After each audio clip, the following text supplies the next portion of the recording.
A coaching client of mine named Rick recently talked with his accountant about buying his third rental property. And his accountant said that he may want to consider just flipping the property rather than keeping it and having it either as a rental or a lease option. And so Rick came to me and said, hey, let's go ahead and run these numbers and let's find out what would be better. Would it be better for me just to flip it or to keep it as a rental or sell it on a lease option? So we're going to go ahead and analyze those numbers today. My name is Shiloh Lundahl, and you are watching the Improved channel focused on real estate investing.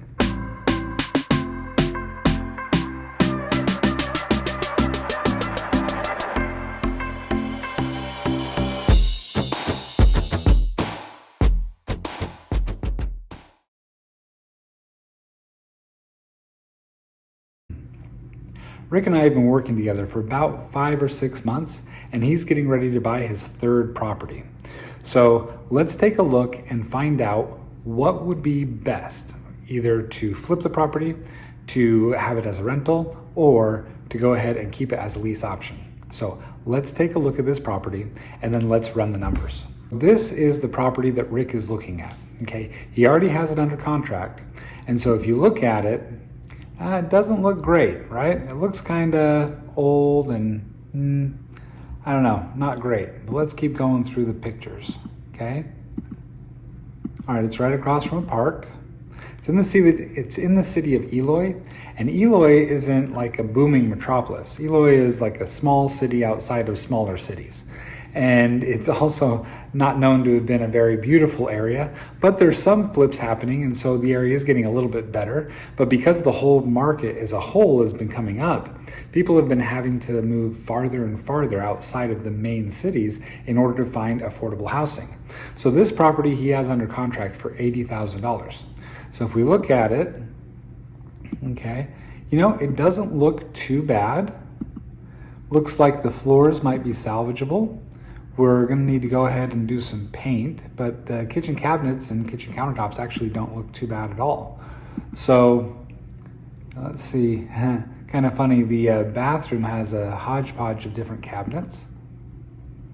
And they left the couch, which is kind of nice in case anybody's looking for a couch. One thing that I noticed is they don't have any ACs or any vents, any air conditioning vents. And so they're probably going to have to put in an AC unit and do some duct work. All right. So overall, not in too bad of condition. Obviously, it's pretty dirty, and I think some of the windows have been either knocked out or that may have just been an AC wall unit. Anyway, to be honest, I don't think it's too bad of a property. And so he was looking at it and thinking about $45,000 for the rehab. And I agree. I think it'll cost about $45,000 for the rehab. It does need a new roof, and there's possibly some plumbing issues, and so it might need new plumbing. But there's other things that you can go ahead and keep. And this property is being sold along with the lot next to it. So there is a possibility of going ahead and splitting the lot and selling the lot off, or even putting a new house on it. So there's a lot of upside.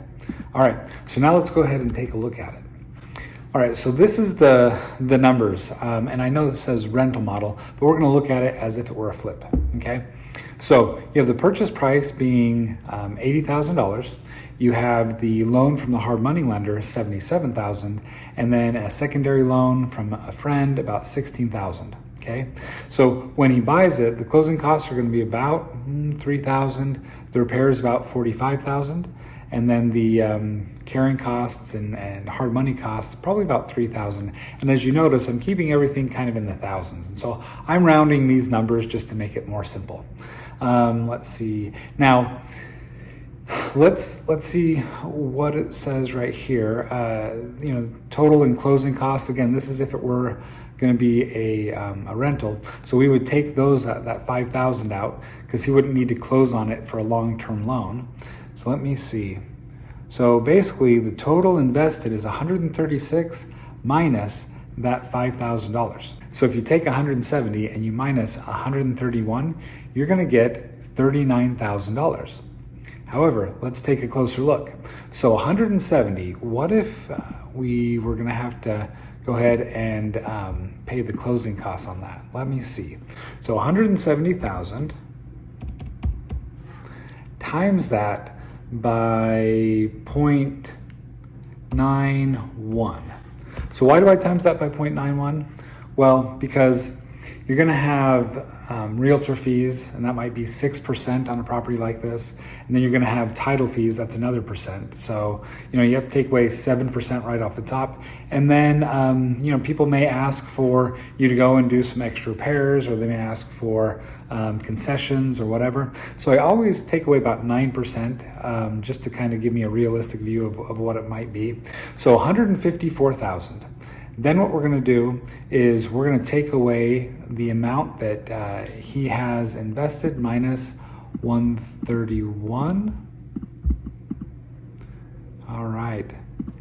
That's going to leave us $23,700 as a flip. But if he flips it, he's also going to need to pay what's called capital gains. And capital gains may be around 30% if it's short-term capital gains. So let's times that by 0.7, and that's about $16,600, okay? Not great, but that's what it is, $16,600. So let's take a look, well, what if you were to keep the property as a rental? Let's take a look at what the cash flow would be. So if he keeps it as a rental, all of these numbers stay the same, except there is $5,000 more because he needs to close on it for a second time in order to get long-term financing.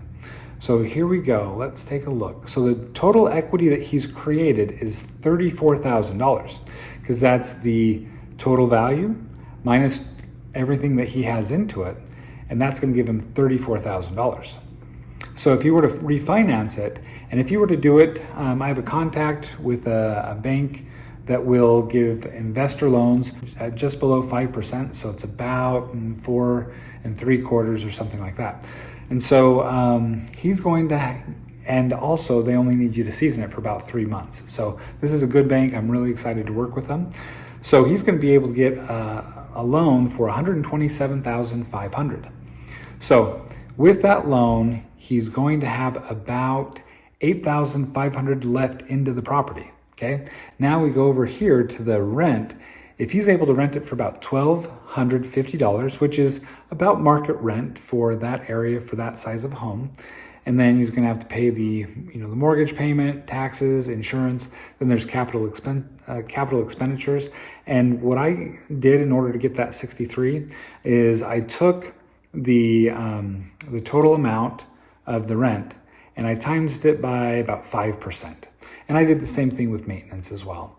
And so both of those put together is about 10%. And then you have vacancy. And the way I got vacancy is you take 1,250 and you divide that by 12 months, and that'll give you 104. And so basically, if it's not rented for 1 month out of the year, then that's just 1/12 of the total amount of rent right here. So that gives you the $104. And then turnover, the way that I did that was I estimated about $500 in order to, fix any little things here and there. As long as the tenant didn't totally destroy it, you can go and you can fix some things and you can get it clean for maybe about $500. So his cash flow is going to be about $243 a month. So to be honest, that's pretty good. On this property, only leaving $8,500 into it, that's a pretty good deal because his cash on cash return is about 34%. So, hey, I like it. I like it even as a rental.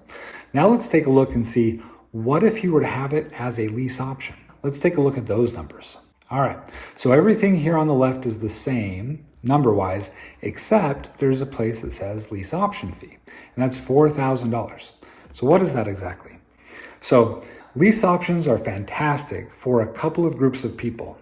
One, somebody who may have just started a new business and the bank won't give them a loan because they don't have enough time showing the bank that they're producing a profit.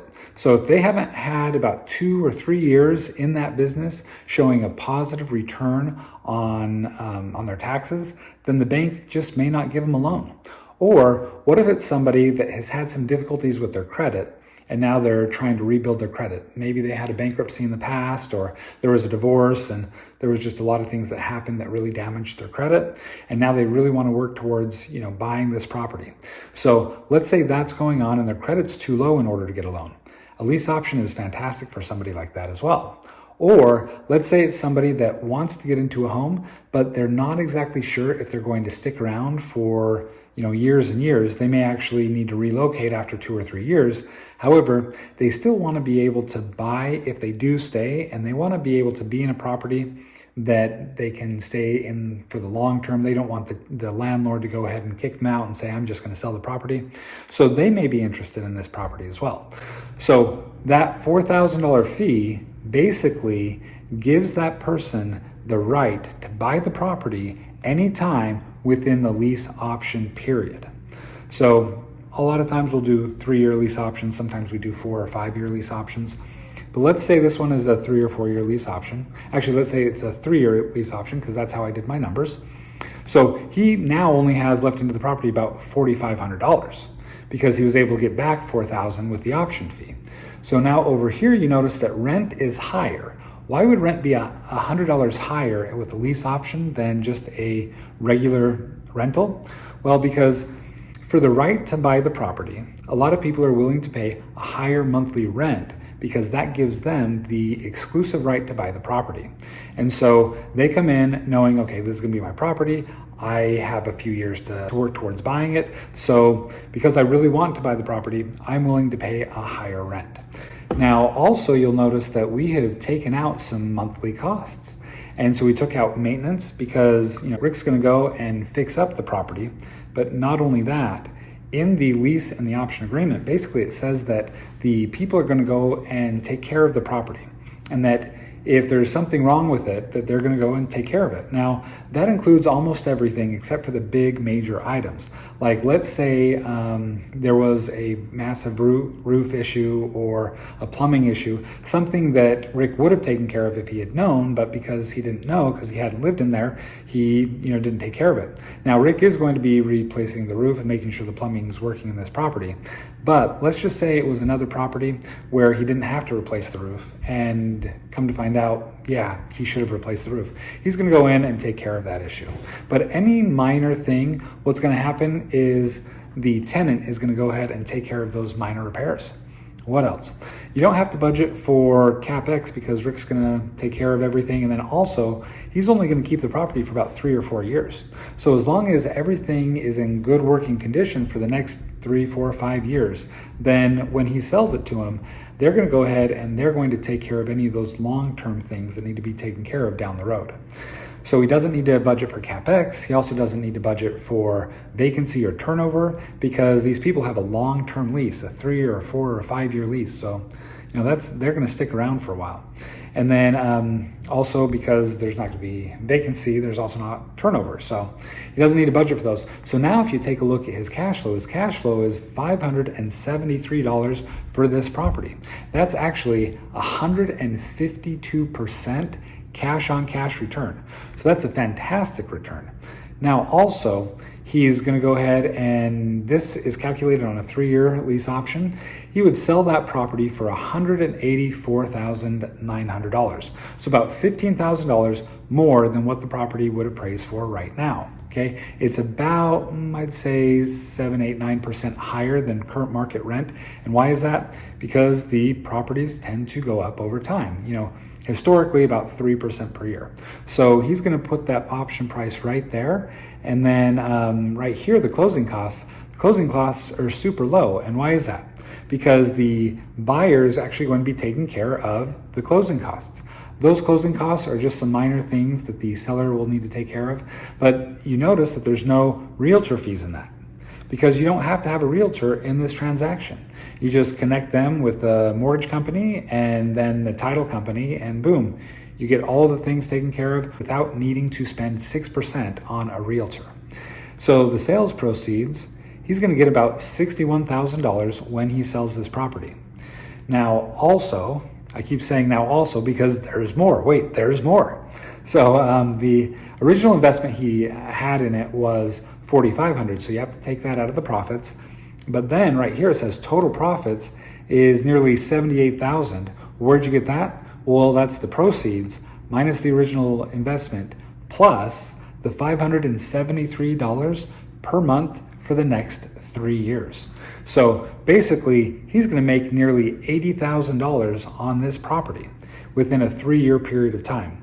And then right here, the IRR, and the IRR is a very important number. It stands for the internal rate of return. Basically, what that means is if you take the entire investment, you add up all of the income from the investment, you take away all of the expenses, and then you take that number and you divide it by the number of years that the investment was happening or you were in the investment, and that equals your internal rate of return. And in this situation, it's nearly 600%. So I personally think that doing the lease option would be much better than flipping it, because remember, when he flipped it, he only made, what was it, like 15% or 15,000? Let's take a look real quick. I don't even remember where that was. Let's see. Oh, we closed it. Anyway, he's only making, maybe $15,000, $16,000 after taxes, right? Here, he can make, 80. Now, he may need to pay long-term capital gains on this, and that might be 15%. So if you take the 78, let's do that real quick. Here, let's see. If I go and I take that $78,000, I times that by 0.85, because that'll take away 15% long-term capital gains. That's $66,000. So that's about $50,000 more if he's able to keep it for the 3 years. What else? So I just kind of wanted to show you some of the differences in the numbers. Now I also want to show you right here the pros and the cons of the lease option versus rentals. So the benefit of a lease option is you get the option fee up front. So that $4,000 option fee, that's awesome. That's just cash that comes to you. That helps lower your basis into the property. And then you get higher cash flow every month. And in this situation, you got about $300 more per month for that property. And then you don't have to budget for CapEx, you don't have to budget for vacancy or turnovers, and there's a lot lower maintenance costs. And then right here it says that it takes a lot less time to manage, because once you put somebody in there, they're in there for the long haul and they're taking care of the things that need to be taken care of. So it's really easy to scale this model with a lot less effort. And then right here you have much lower closing costs, because at the end when you go to sell this property, you don't have to pay realtor fees. So you get to keep that as profit to you. And then you also get long-term tenants, so you don't have to spend so much time, vetting tenants over and over and over again. It does take a little bit of time at the very beginning, and I'm going to show you that in a second. It takes longer to actually get somebody in there as a lease option buyer, because you want to make sure that you're getting the right person in there, somebody that will likely be able to qualify after a few years, and somebody that is a little bit more responsible than your average tenant, because they're going to need to take care of this property as if it were their own. And then right here, if the tenant does not buy the property, then what? Well, ultimately, the landlord will make more money if the tenant doesn't actually exercise the option. And why is that? Because when they say, well, with this property, after we've lived here for a few years, we just found out that it's just too far out for us. We want to move closer into town. Or they may say something like, we just got a great job opportunity in another state, and so we want to move there. So if that's the case, that's totally fine. You thank him for taking care of the property and you wish him luck, and then you lease option the property again, and you're going to get more principal pay down. You can adjust the option price more for what the market is right now. So basically you might even be able to sell it for a higher amount because the market may have gone up even more. And then you get another option fee. So all of those things are fantastic. Now let's take a look at the benefits of a rental versus the lease option. Well, for rental, it takes less time to place a tenant. So it may not take, 6 to 8 to maybe 10 weeks to put in a good quality tenant, because, well, I mean, you always want good tenants, but in this situation, there's a lot more people that just want to rent that want to do a lease option. So it's just easier to find people that would like to rent. So you can place them a lot quicker. Also, keep in mind that you can keep these properties for the long term. So when you're doing a lease option, you're planning on selling the property. When you buy something as a rental, then you want to keep that for the long term, and you can keep this property until you die, and then you can, gift it over to your kids or leave it as an inheritance or whatever. And so you can keep the property for as long as you live.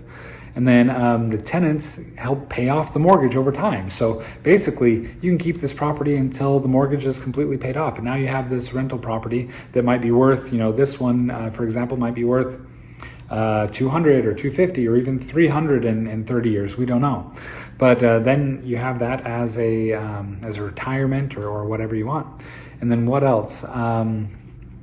The property can appreciate a lot over time, as I just mentioned, and then you don't need to find another property. So once you have that property, you can keep it forever. And when you have a lease option and they buy the property, then you're looking to maybe 1031 exchange the profits into another property. And I have a video that explains how to do 1031 exchanges. And so I'll leave the link to that in the description below. I just wanted to kind of do this breakdown for you because a lot of people wonder, what's the benefit of doing a lease option versus a rental? And I just wanted to kind of show you, and also, comparing it to a flip. In case of the flip, you're going to get, ultimately maybe $15,000, $16,000 with this property. But now let me ask you, what would happen if Rick were to find out, there's this thing that I didn't even realize and it's going to cost another $10,000. Let's quickly change up a couple numbers and let's see how that affects things. Let's say the repairs, rather than being $45,000, now they become $55,000. Okay. All right, so that adjusts everything, and that would actually take away probably $9,000 from your profit if you were doing a flip. And so now, instead of making 15 or 16, now you're making about, maybe 6 or 7,000, which all of that work for just 6 or 7,000, I don't think that's worth it. Now let's take a look and see, okay, with the rental model, if you have to increase it by about $10,000, then your cash flow stays the same, but the amount that you have left into the property goes up by $10,000. So that makes it $18,500. And so that brings your cash on cash return way down to 15% versus what it was out before. What was it out before? Let's see. It was at 34. Yeah, so that would be awful. So let's see what happens with the lease option model if the total is 55,000. Okay, let's take a look at this number right here as I push enter. All right, that goes from 152 down to 47, but 47 is still a pretty good number, and it brings your total internal rate of return from 570% down to 155% per year. So obviously this huge decrease, but basically what we're looking at is the total profit now is 67,000. You take away some long-term capital gains and you're going to be probably in the range of maybe 58-ish, 57, 58-ish. So anyway, I just wanted to let you know when something comes up and you're like, oh man, it's going to go higher, it's going to be more expensive to do this flip. You may lose the majority of your income, but when it comes to a lease option, if you keep it long enough, it's going to work out pretty well for you. So anyway, I just wanted to do this video so that you can kind of see some and have some ideas of, the differences. I hope it was helpful for you. If you do find value in these videos, please subscribe. That'll be helpful for me. I'd really appreciate it. And I will continue to do my best to bring you some awesome videos. So anyway, I hope that you guys have a fantastic day and good luck in your real estate adventures.